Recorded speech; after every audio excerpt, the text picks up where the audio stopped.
ఏది అయినా ట్రై చెయ్యి ఆచి చికెన్ మసాలా. ఆచి చికెన్ మసాలా. అంగారా గారు నమస్తే అండి. నమస్తే. సో తాజాగా ఈ లిక్కర్ కుంభకోణానికి సంబంధించి ఈడీ అటాక్. సో ఈ అటాక్లో కేసిరెడ్డి రాజశేఖర్ రెడ్డి ఇది సిట్ ఇచ్చిన దాంట్లో ఏవనగా ఉన్న వ్యక్తి నిన్న ఈడీ అరెస్ట్ చేయటం, ఆయనతో పాటుగా వాసుదేవ్ రెడ్డి మాజీ ఏపీఎస్పీసీఎల్ ఎండి వీళ్ళిద్దరిని అదుపులోకి తీసుకున్నారు. సో అరెస్ట్లో అంటే సిట్ అరెస్ట్ వేరు, ఈడీ అరెస్ట్ వేరు. ప్రజలకు కూడా కొంచెం క్లారిటీ నిన్న కూడా నేను చేసి ఇచ్చాను. ఓకే, అయితే ఈ అరెస్టులకి ఇంకా ఎంతమందికి గుండెల్లో రైళ్లు పరిగెడుతున్నాయా, లేకపోతే విజయసాయి రెడ్డి చెబుతున్నట్లుగా మొత్తం కేసిరెడ్డి రాజశేఖర్ రెడ్డే చేశాడా? ఎందుకంటే ఎన్ని సందర్భాల్లో ఆయన ఈడీ విచారణకు వెళ్ళినా, సిట్టు విచారణకు వెళ్ళినా కేసిరెడ్డి రాజశేఖర్ రెడ్డి అనే అంటున్నాడు.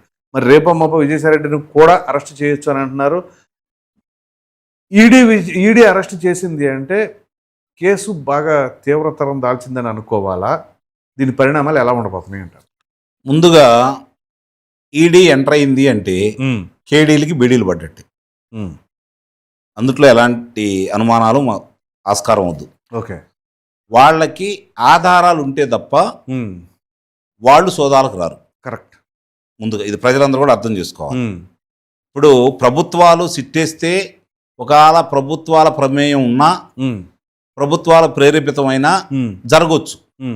కానీ ఈడీ వాళ్ళు వచ్చారు అంటే వాళ్ళకి ఆధారాలు స్పష్టంగా వాళ్ళ ముందు పెట్టిన తర్వాత వాళ్ళు దాన్ని పరిశీలించిన తర్వాత నిజమే ఇందుట్లో వీళ్ళు అభియోగాలు మోపిన దాంట్లో కనీసం 60% అయినా ఉన్నాయి అంటేనే మనం వెళ్ళి సోదాలు చేయాల్సిన ఆవశ్యకత ఉంది, మనీ లాండరింగ్ జరిగింది కాబట్టి మన ప్రమేయం తప్పనిసరి అని భావించినప్పుడు మాత్రమే వాళ్ళు వస్తారు.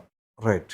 ఈ వచ్చిన క్రమంలో నిన్న కసిరెడ్డి రాజశేఖర రెడ్డిని కావచ్చు, లేదంటే వాసుదేవ్ రెడ్డిని కావచ్చు, ఇద్దరిని అరెస్ట్ చేశారు. అవును, సోదాలు నిర్వహించారు.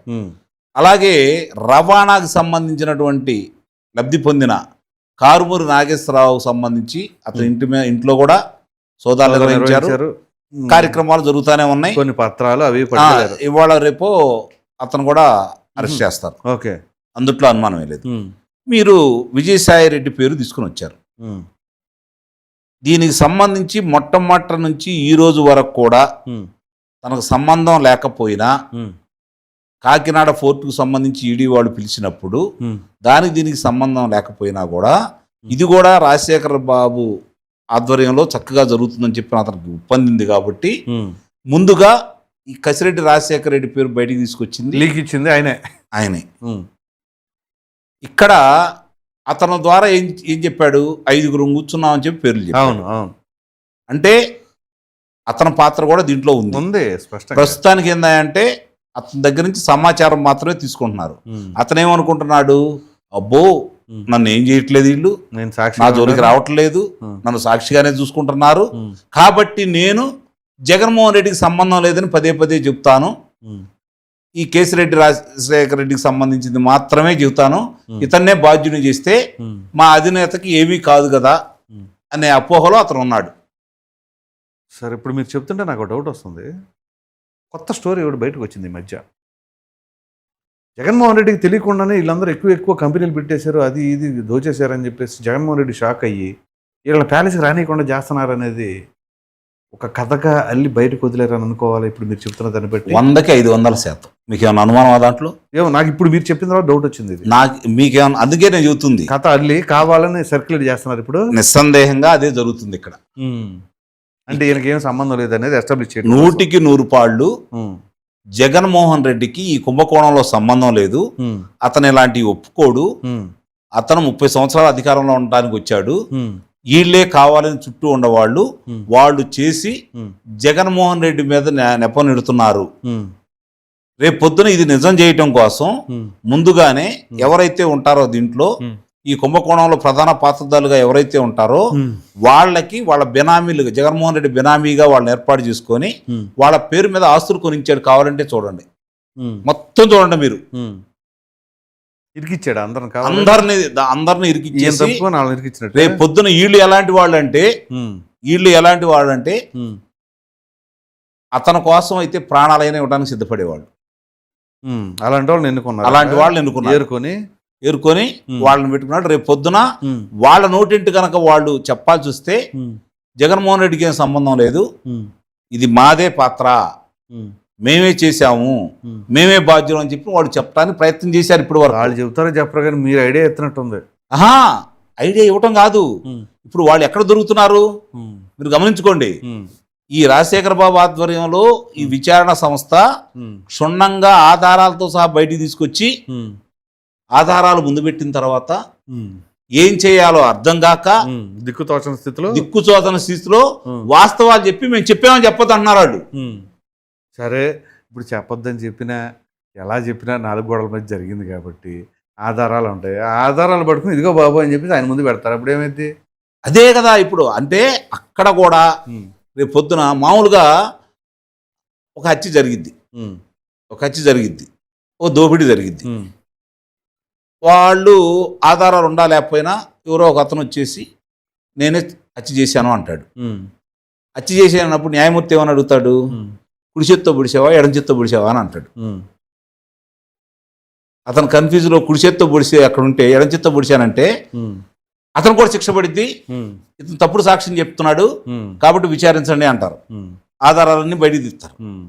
అట్లాగే ఇక్కడ కూడా దోపిడీకి సంబంధించిన దాంట్లో వీళ్ళు ఎంత అతను మభ్యపెట్టాలని ప్రయత్నం చేసినా 500 కిలోలు బంగారం కూడా ఇచ్చారు. ఓహో, ఈ బంగారం ఎక్కడికి వెళ్ళింది? నువ్వేగా చేసింది.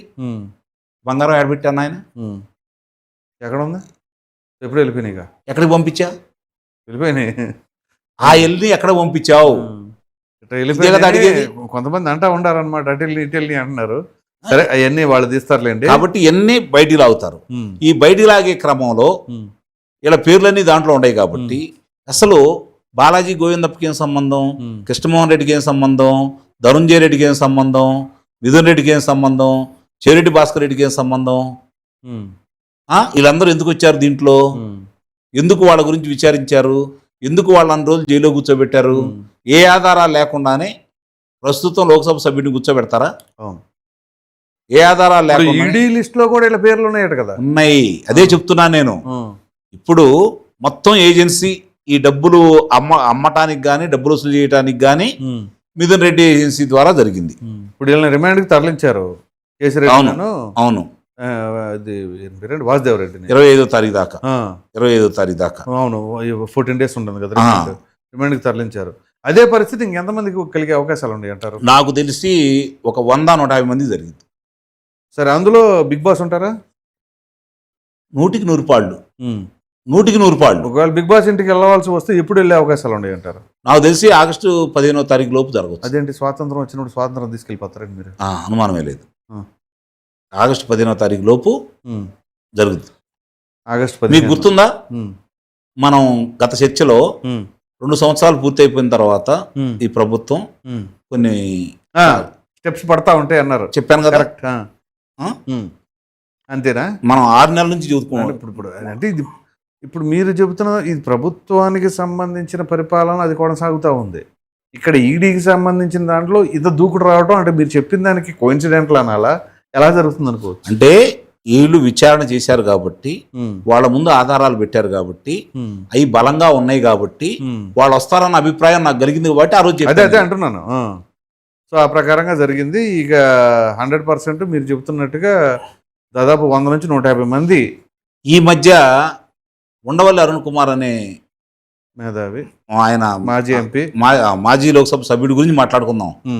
ఆయన ఏమన్నారు, ఒక్కసారి గనక జగన్మోహన్ రెడ్డి ఇప్పుడు గనక అరెస్ట్ చేస్తే 15 నుంచి 25 సంవత్సరాలు బయటికి రాడన్నాడు. ఎందుకన్నాడు?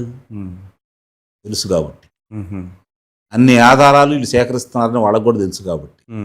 5 సంవత్సరాల పరిపాలన అతనికి కూడా తెలుసు కాబట్టి. అన్ని సంవత్సరాలు ఎందుకండి, 2 సంవత్సరాల లోపల ఉంటే చాలు కదా ఎన్నికల్లో పోటీ చేయకుండా ఉండటానికి. 2 సంవత్సరాలు శిక్ష పడితే 2 తర్వాత 6. అవును, 8 సంవత్సరాలు మాత్రమే. అదే నేను అంటున్నా మీకు. ఇప్పుడు నుంచి లెక్కేసుకోండి. అవును, ఇప్పుడు నుంచి లెక్కేసుకుంటే 8 సంవత్సరాలు అంటే 2 ఎన్నికలు పోయినాయి అనుకోండి. అంతే, 2 ఎన్నికలు 29, 34 వెళ్ళిపోయింది అనుకోండి. 34 ఉంటుంది. ఇప్పుడు ఇవి ఆ, అన్నీ అదేలే, జరిగి 34 కూడా process ఉండదు. అంతా వచ్చేసరికి 34 కూడా అది ఉండదు. ఇది గెలిచిపోయినాయి అనుకోండి, అవును, మళ్ళీ 39 అవుద్ది. అంతే. అప్పుడు ఎవరు వయసు ఎంత, ఎవరు రాజు, ఎవరు రెడ్డి, ఏంటి పరిస్థితి? అసలు మీరు అన్ని సంవత్సరాలు ఆ పార్టీ ఉంటుందని మీరు ఎందుకు అనుకుంటున్నారు? అందుకనే కదా నేను అంటుంది క్వశ్చన్ ఇక్కడ. ఆ. నా క్వశ్చన్ అదే. ఉమ్. ఇప్పుడు మీరు 29, 34 లేకపోతే ఇంక మళ్ళీ 39 దాకా 29 లేదండి ఆ పార్టీ. మీరు కావాలంటే రాసి పెట్టుకోండి. రైట్. 29 ఎన్నికల నాటికి వైఎస్ఆర్సీపీ పార్టీ తరఫున పోటీ చేసే అభ్యర్థులే ఉండరు. సరే, ఆ విషయం మన రాజకీయం గురించి ఎందుకని, ఈ కేసు విషయంలో ఫైనల్గా ఒక మాట చెప్పండి. నిన్న ప్రెస్ మీట్ పెట్టి కూడా జగన్మోహన్ రెడ్డి ఏమన్నారంటే, చంద్రబాబు నాయుడు సిట్ అంటే సిట్టు, స్టాండ్ అంటే స్టాండు, ఆయనే లాయరు, ఆయనే జడ్జిమెంట్ ఇస్తాడు కానీ, లేకపోతే ఆయనే కేసులు పెడతాం కానీ, ఆయనే సెక్షన్లు వేయటం కానీ, అన్ని పాత్రలు ఆయనే పోషిస్తున్నారు అని చెప్పేసి అన్నారు. అంటే ఈ కేసులకు సంబంధించి కానీ ఏదైనా కావచ్చు. మరి ఇప్పుడు ఈడీ ఏదైతే ఈ అరెస్ట్ చేయడం కావచ్చు, ఏం జరుగుతుందో, మరి ఇదే విధానం అది కేంద్రంకి సంబంధించిందని చెప్పేసి మోదీని కానీ అమిత్ షాని కానీ అనగలడా? ఒక్క మాట పొరపాటున చెప్పించి గెలికినందుకే ఈడీ ఎంటర్ అయిందని చెప్పి భావిస్తున్నారు. అర్థమైందా మీకు? ఓకే. గవిక్కిన అశ్వత్థామాత ధర్మరాజు చేత చెప్పించాలని ప్రయత్నం చేసినట్టుగానే ఒక అపర మేధావి చేత చెప్పాలని ప్రయత్నం చేస్తే ఇన్ని పరిణామాలు సంభవించినాయి కాబట్టి, అర్థమైందా? మళ్ళీ ఏదన్నా మాట్లాడితే భూకంపం వేళ వస్తాయి కదా, ఆ భయం కొద్దీ అటు గురించి మాట్లాడరు. నిన్న ఎంత దుర్మార్గం అతను మాట్లాడిన మాట. చంద్రబాబు నాయుడు గారి గురించి మావిగాన్ అంటే నరాలు, అసలు ఏమన్నా. ఇప్పుడు మాట్లాడుకోండి, రాజకీయంగా విమర్శలు చేయండి, ఆ హక్కు మీకుంది. నేను ఇందాక కూడా ఏదో ఎక్కడ ఉన్న ఏదో ఆలోచన వచ్చింది అనమాట. ఆ భాషా విధానం మాట్లాడేటప్పుడు ఎంత హుందాగా ఉండాలి ఏంటి, రాజకీయాల్లో ఉన్నప్పుడు మనల్ని ప్రజలందరూ గమనిస్తూ ఉంటారు. అది అందరికీ వచ్చేటట్టు ఉందండి. ఇప్పుడు ప్రసాద్ గారు, ఇప్పుడు ఒక జగన్మోహన్ రెడ్డిని అంటానికి లేదు. జగన్మోహన్ రెడ్డి ఏమో పరుష పదజాలాన్ని వాడుతున్నాడు, వాడుకోవడం భాష వాడుతున్నాడు. చాలా మంది కూడా ఇందుట్లో సందర్భం లేకపోయినా ఒక టార్గెట్ పెట్టుకొని మాట్లాడుతున్నారు. ఇప్పుడు ఏదైనా గుర్తుపెట్టుకోండి, జగన్మోహన్ రెడ్డిని ఓడించింది ఎందుకు? సంక్షేమ పథకాలు ఇవ్వనందుక? కాదు కదా, పరిపాలన చూసి, అరాచకాలను చూసి. మిమ్మల్ని గెలిపించింది ఎందుకు? అరాచకాలు చేసిన వాళ్ళకి శిక్షలు వేస్తారని. రైట్. అంతే తప్ప మీరు నీతి సూక్తులు, వేమన శతకాలు ఇవి చెబితే వినటానికి కాదు. రైట్, చూద్దాం. థ్యాంక్ యూ అండి.